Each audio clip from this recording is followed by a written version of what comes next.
블레셋의 패주, 블레셋의 패주이란 제목으로 말씀을 상고합니다. 바로 앞에서 요나단이 단독으로 이제 부하 한 사람만 데리고 블레셋 진영으로 들어가서 그들을 치기 시작했는데 이게 성공을 거두었어요. 왜냐?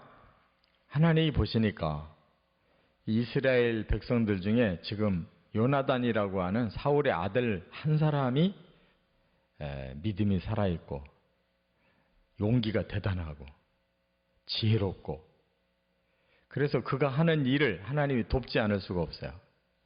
왜냐하면 하나님은 이스라엘을 선민으로 삼고 하나님 나라를 세우려고 하시는데, 사무엘이 잘했어도 백성들이 거부하고 왕을 세워달라고 그래서 이제 사울 왕을 세웠는데, 사울 왕이 첫 번부터 아주 형편없는 짓을 해서 하나님이 대노하셨어요.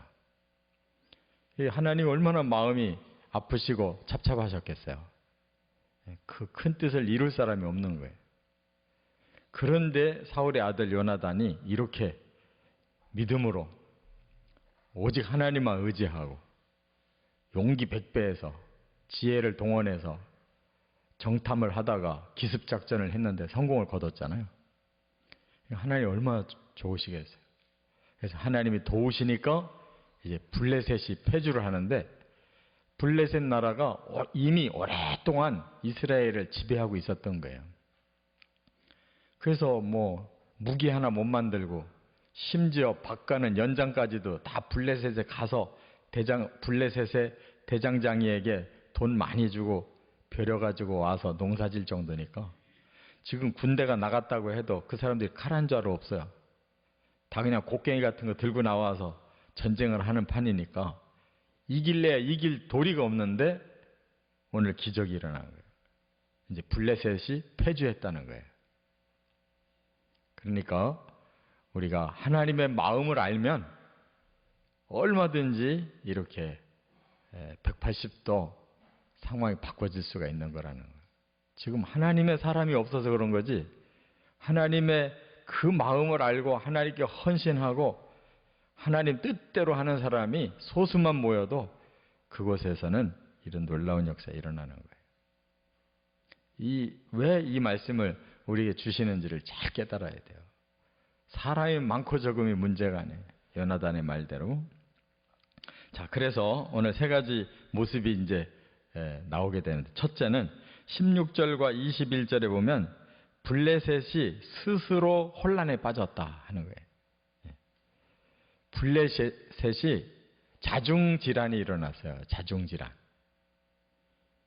이게 바로 요나단의 그 믿음과 용기와 지혜가 1차 작용을 했고, 그걸 보고 하나님이 또 도와주셔서 땅이 진동하고 블레셋 사람들의 마음에 큰 공포심이 일어난 거예요.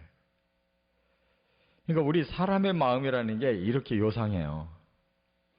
담대할 수도 있고 아주 공포에 사로잡힐 수도 있고, 그렇잖아요?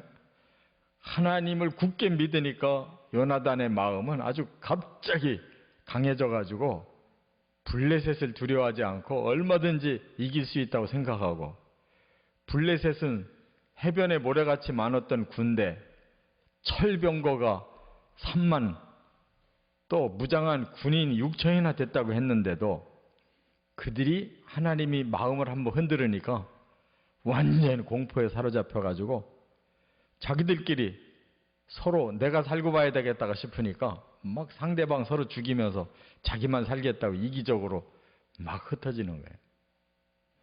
이게 바로 하나님의 역사예요.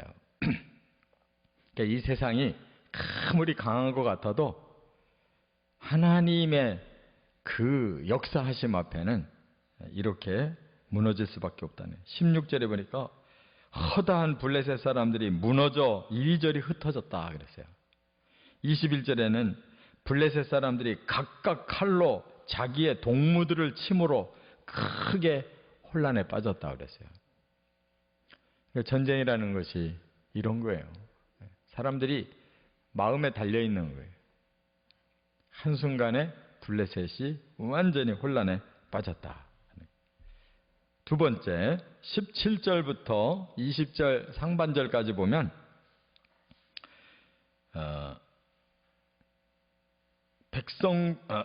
사울과 백성들이 공격을 가했다 그랬어요. 사울이 멀찍이 자기 진영에서 이제 보고를 받으니까 지금 블레셋 군대가 지금 자중질환에 빠졌다는 거예요. 이상하다는 거예요. 그래서 사울이 바로 이 아히야라는 제사장을 불러요. 여기 보니까 법궤를 가져오라고 그랬는데 이 법궤 이 원어를 보면 법궤보다는 에봇을 가지고 오라는 뜻이에요. 에봇. 왜냐하면 아히야가 대제사장으로 지금 전쟁에 참여한 이유는 하나님 앞에 물어보려고 데리고 온 거예요. 그래서 법궤가 이 전쟁터에 온다는 건 보통 문제가 아니거든요. 그래서 대제사장이 온 것은 에봇을 입잖아요. 제일 겉옷에. 그러면 거기에 우림과 둠밈이라는 보석이 들어있어요. 그래서 너 하나님께 물어봐라. 그러면 하나님의 뜻을 물어보고 이 우림과 둠밈을 가지고 이렇게 정하는, 그럼 우리가 구체적으로 남아있는 그게 없지만 그렇게 하나님 뜻을 물을 때 쓰라고 대제사장에게만 줬어요. 그래서 지금 사울이 너무 궁금한 거예요. 저럴 수가 없는데 어째 저런 일이 일어났냐 하고 물어보려고 한 거죠. 그리고 또 더구나 점호를 해봐라 그러니까 요나단이 없어진 걸 알았어요. 그러니까 마음에 막 또 근심도 생겼겠죠. 아비로서 저러다가 우리 아들 죽는 거 아닌가 싶으니까 이제 우선 간절한 마음이 생겨서 하나님께 물어보고 싶었는데 다시 보고를 들으니까 완전히 적진이 지금 형편없어졌다는 걸 알았어요. 그러니까 하나님께 물어보려던 마음도 이제 금방 또 변해요. 왜냐하면 자기들이 지금 빨리 공격해야 이기겠구나 하는 생각이 번쩍 드는 거예요. 그러니까 사울의 이 마음이 얼마나 변덕스러운지 몰라요. 본심이 이제 드러나기 시작해요. 다윗이 잘하는 사람이 옆에 있으니까 마음이 얼마나 하루에도 12번씩 변죽이 떠는지 그냥 금방 또 음악 틀어달라고 그랬다가 막 금방 단창 던져가지고 죽이려고 했다가 이렇게 사람이 막 변하는 거 볼 수가 있어요. 전쟁터에도 마찬가지로 오늘 본문도 이렇게 왔다 갔다 하지만 요 다음 본문 보면 막 갑자기 이길 것 같으니까 자기가 영웅심을 발휘해가지고 전부 금식이다. 싸움을 완전히 끝낼 때까지 금식하자 그랬어요. 아니 군인들 보고 금식하면서 싸움을 완전히 끝내자는 게 얼마나 어리석은 생각이에요. 먹일 걸 잘 먹어가면서 싸워도 부족한데 그런 식으로 생각이 왔다 갔다 하는 사람이에요. 그래서 이제 사울과 백성들이 공격을 가해서 이제 그들을 더 몰아내기 시작한 거죠. 그걸로 끝난 게 아니에요. 뒤에 세 번째가 남았는데 여기 21절부터 23절까지 보면 다른 이스라엘 백성들이 합류를 했다는 거예요. 참 이들도 기회주의자들이에요. 그동안은 다 도망갔잖아요. 그래서 3,000명의 군인 중에 600명만 남았는데 이 사람들이 슬슬 기어나오기 시작하는 거죠. 그래서 에브라임 산지에 각 그냥 동굴이나 웅덩이에 다 숨었던 사람들이 이제는 블레셋이 저렇게 스스로 자중질환에 빠졌다 하는 걸 소식을 듣고는 이제 모여들기 시작했고, 또 하나는 블레셋 그 군대 안에 히브리 사람들이 있었어요. 왜 그랬느냐? 어떻든 이스라엘 사람인데 블레셋의 군인이 됐다는 것은 적어도 마음을 바꿨다는 뜻이에요.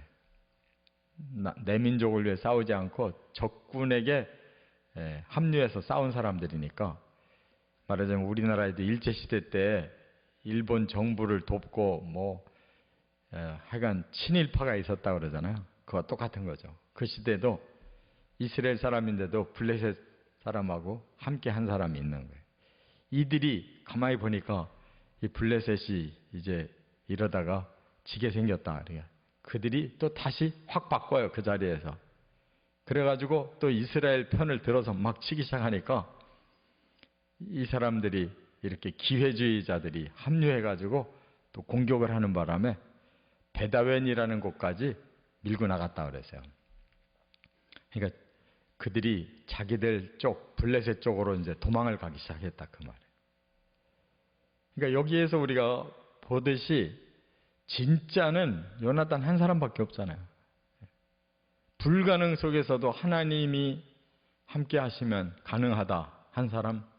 한 사람의 믿음과 용기와 지혜가 이런 놀라운 일을 만들어낸 거고 나머지는 전부 헛껍데기들이에요. 사울도 상황 봐가지고 움직이는 사람이에요. 또 블레셋에 합류했던 그런 블레셋 협력자들 또 뭐 사방에서 숨어 있다가 이제 다 이겼다 싶으니까 뒤늦게 튀어나와서 또 공원을 세워보겠다는 것들 전부 다 이 기회주의자들이에요. 이런 사람들이 이긴 게 아니잖아요. 그러니까 우리가 이 성경을 자세히 들여다보면 사람들의 심성을 훤히 들여다볼 수가 있고 믿음을 볼 수가 있고 그 시대에 진짜가 누군지 가짜가 누군지를 다 볼 수가 있어요. 지금도 똑같아요. 진짜가 따로 있고 가짜가 따로 있어요. 어디에 의해서 움직여지느냐가 중요해요. 저와 여러분들은 정말 요나단의 믿음 본받고 하나님 앞에 그 용기와 지혜를 구해서 세상을 진정으로 우리가 승리해 나가는 저와 여러분 되시기를 주의 이름으로 축원합니다.